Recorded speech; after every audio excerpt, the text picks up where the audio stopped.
friends, I told you we were going to build a model kit, and here was what we're going to start on. This is Konga from Monarch Models. This is a pretty basic model kit. The instructions are pretty well laid out here, and we will be building the base, and we will be building the gorilla, and then we are going to do a quick paint job on it. So the one thing we have to address when we're building this model is problems with the texture. Now, you've run into this with other kits like Godzilla or King Kong from Aurora. The way these are molded, when you get to the edges where the parts come together, you tend to lose textured detail. That's because they have to simplify the detail around the edges of the kit so it pops out of the mold. So we are going to retexture these areas with soft detail. Now there's various ways that you can retexture a figure. You can scribe in the texture, you can kind of paint it in, but I prefer to use putty to recreate it. So we're going to use this is 2-part milliput putty, and I'll show you how to work with that. But we're going to make texture stamps. And I have a visitor. Okay, you have to get down, Milo. We're going to use 2-part epoxy putty. This is milliput. I like milliput. There's another brand called Aves, A-V-E-S. That's a wonderful product. But this is what I happen to have on hand right now. And what we're going to make are texture stamps. So this is a 2-part epoxy putty. You get sticks of 2 different sticks of 2 different types of material. And the idea is you mix them up and knead them together and give you what you want to work with. All right, I've taken my milliput and I've made these tiny little pea-sized bits, and they're only the size of a pea. You don't need more than that. A little bit of this stuff goes a long way. We're gonna roll them into thin little strips, and they soften up as you roll them out. And we'll roll this one, and then what we'll do is we'll twist these together so they kind of go together like a candy cane, and then we're going to wad them up into a little bitty ball. Okay, now we want to mix this up and knead this really well. So we're going to roll it into another strip like that, and then we're going to take it and we're going to knead it back together into a little ball, and we'll keep this up, rolling it into a strip. As you can see, I have 3 little pea-sized balls, tiny little balls, okay? And what I'm going to do now is I'm going to pinch them. And what I'm doing when I pinch this is make a little handle, right?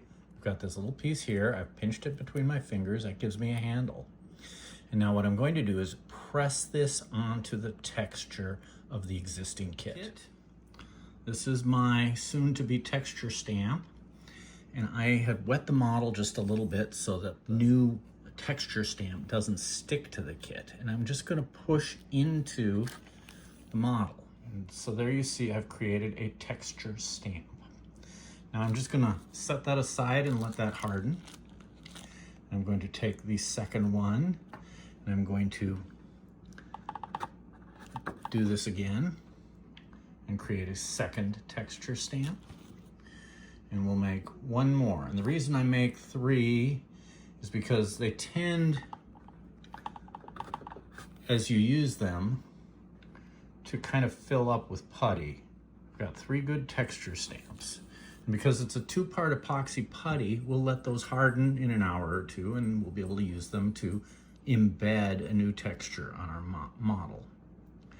And in the meantime, I'm going to start building this kit.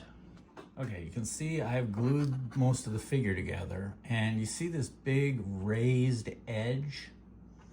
You've got that on both sides of the kit. The underside of the arm, you see little raised action going on there. That's not so bad. What we're gonna do is use our texture stamps to add some detail to this. But what I'm gonna do is get a little barbaric first. And I'm going to take my handy dandy razor and I'm going to scrape down the sides of this kit.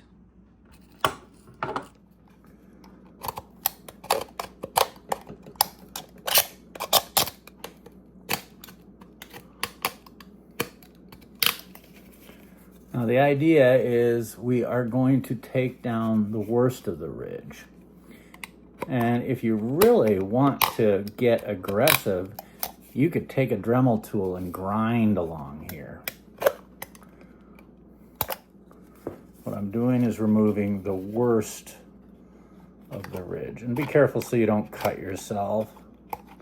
God knows I've done that enough in my life. Okay, so this is the underside of the left arm, and I'm going to scrape that down a bit. And a little bit of the upper side of the right arm. So let's take a look at what I've done in about 15 minutes. I've got the base assembled, except I have not glued the walls to the base yet. I've glued the walls together so I can take them apart in sections once they are dried, and then I will paint the walls and the base separate. Konga is now in a couple of sub-assemblies. You've got the main torso with the feet, you've got the separate arms and the jaw. You might ask why I did it like this. Well, when you attach the arms, you cannot get access to this seam very well. So I'm going to fix the seams on the torso, and I will fix the seams on the arms separately. Then I'll put it all together and fix the arms on the shoulders. The jaw is kept separate because I want to paint the teeth and the inside of the mouth. And that will be very difficult if I glue the jaw on. All right, folks, I'm back in the office and I'm working on the seams. And as you can see, I have spread putty all along this big seam. And the goal here is I want it to feather in nicely with the existing model. What I don't want to do is have any sort of a ridge where that putty meets the plastic, because once you paint it, you'll see a big ridge then. Okay? I'm just using my finger damp with a little bit of water. We've got a pretty smooth spot with which to now use our texture stamps. So here's the texture stamp that I made last night. And I am going to just start rolling it into the putty. And as you can see, it brings out textures and hides what had been a seam. You just keep embedding it as you go. See how quick that goes? Now what I'm going to do is I'll do the inside of the legs, I will do around the head, I will do the arms, and then we just let it harden up. And when that's done, we'll shoot it with some primer. It's just a quick look at some of the work we did today. As you can see, I've puttied up the edges of the arms, inside the legs, the shoulders, around the head, and I've retextured because the texture on the original kit was a bit soft. Tonight, I will attach the arms and do some puttying on those, and then we're going to prime it. I'm outside. This is our budget paint booth here, an old lawn chair. My wife uses it, so I am borrowing it. And we are now going to put in a coating of black primer.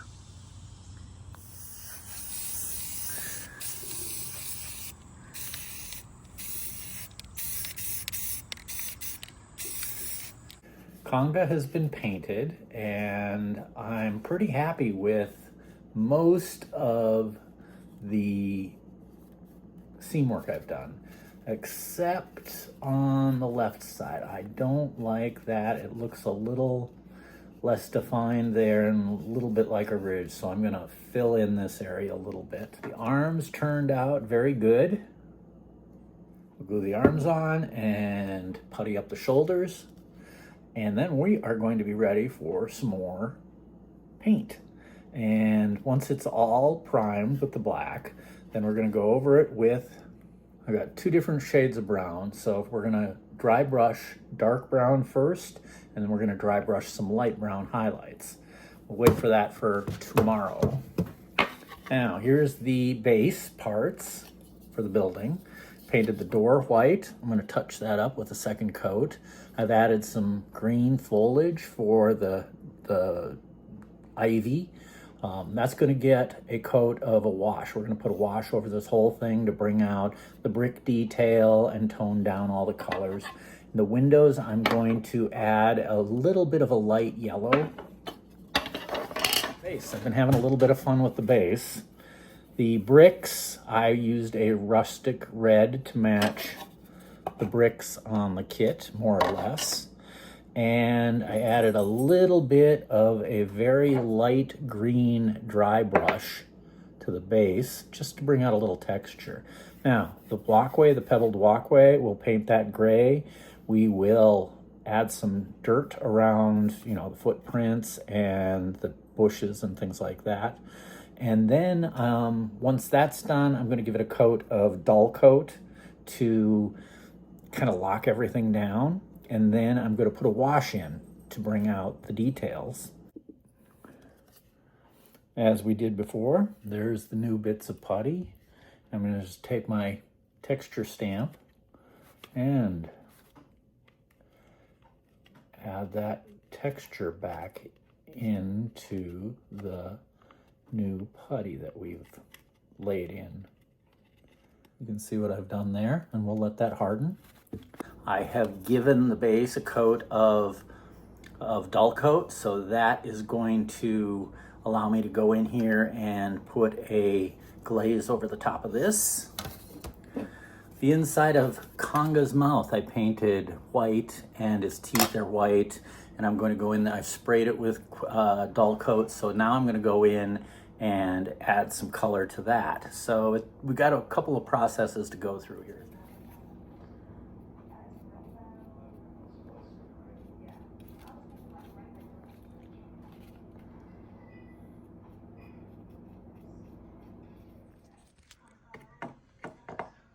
So here we have Konga at this stage of the game, where I've just highlighted the figure with brown. Now we're gonna let it dry, and then we'll hit it with some dull coat again. All right, what we did here was paint the driveway or the pathway black over the gray tiles. And we just took wet paper towel and wiped away the excess of paint. Gives us that cobblestone look. We're gonna do that same thing with this part of the model. All right, it's painted black over the bricks. And then we're just going to start wiping away to give us that look.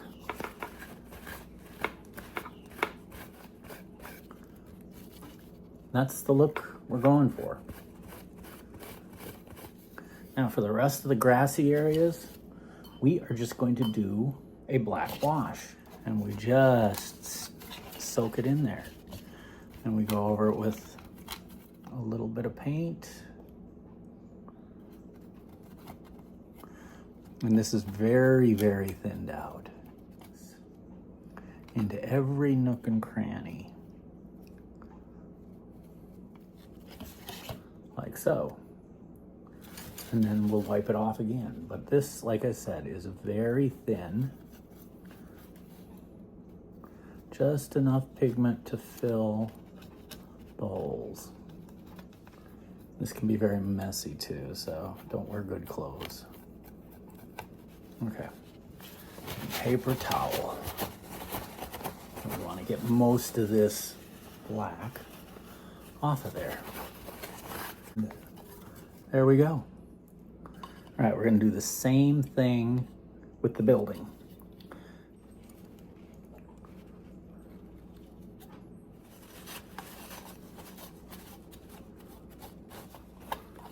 Now the bricks look like bricks. The door is a mess, but the bricks look like bricks. Okay, got the bricks the way I want them to look. Got the greenery the way I want it to look. All right, we're jumping ahead. I'm just doing some dry brushing to bring out the furry highlights, and I'm just wrapping this up now. It's a lighter brown. First we painted him black, then we applied darker brown dry brushing, and then this lighter dry brushing. Still got a little bit of touching up to do, but it really brings out the texture of the model. And I hit the high spots. I don't hit the whole kit with the lightest color. Like forehead, the biceps, you know, his stomach, which sticks out. The areas that would catch the light is what we want to highlight with this. Gonna finish up the base today. I'm gonna paint the letters yellow and then red highlights so it looks like the box and the poster art. I'm going to finish up detailing out the figure. It'll be good enough for a quick display. So we're at the point where we're putting the finishing touches on Konga. First thing I'm gonna do is put his jaw on the kit. And I'm gonna paint the red and the orange on the lettering. And we're gonna finish up the figures. I'm gonna do a little bit more touching up on them, but I'm pretty much done with it. I gotta touch up the lettering on the base a little. Spray it with some more flat.